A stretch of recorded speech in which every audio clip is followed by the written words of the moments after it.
Всем доброго времени суток. Сегодня мы опять затронем тему насчет сухого кашля, как его быстро вылечить и какие средства более действенные. Хорошее средство прополис, который приобретается у пчеловодов или в аптеках, то есть несколько капель.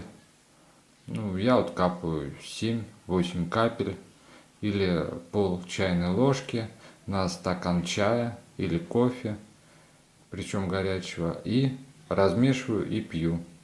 Очень хорошо помогает, несколько дней пьешь, прекрасно. Еще средство, которое очень хорошо помогает, это пропасол. Это брызгалка в рот, тот же самый прополис, эффект точно такой же. Причем мы с вами разбираем лекарства по доступным ценам, насколько я убедился, что дорогие лекарства, которые стоят 500 рублей против кашля, и вот эти вот недорогие лекарства, в принципе, помогают одинаковые. Давайте не тратить деньги на такие вещи. А лучше поддержим отечественного производителя, да. Еще очень хорошая травка, это вот такая, грудной сбор 4. Номер 4 это самая сильная травка от кашля. В состав ее входит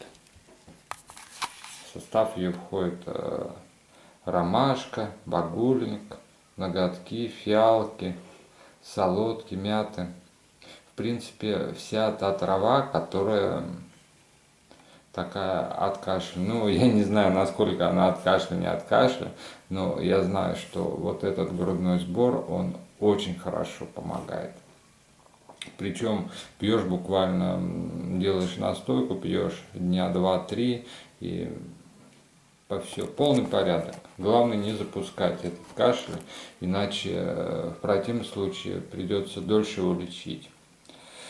Здесь, видите, в грудном сборе все написано. Описание, как делать, способ применения. Способ применения я не буду не тратить ни ваше, ни свое время, чтобы вам рассказать. Делается он, этот грудной сбор, на водяной бане. Все очень быстро, просто. Единственный минус грудного сбора – не делайте очень много. Дело в том, что эта травка портится. То есть сделали, попили первый день, поставили на ночь в холодильник. На моей практике, вот в жидком состоянии грудной сбор, сколько я делал, но он хранился у меня не более 2 дней. В принципе, вот я вам рассказал о более таких доступных средствах и о тех средствах, которые действительно очень-очень помогают от кашля. Здоровья вам! Подписывайтесь на канал, ставьте лайки. Всем пока-пока!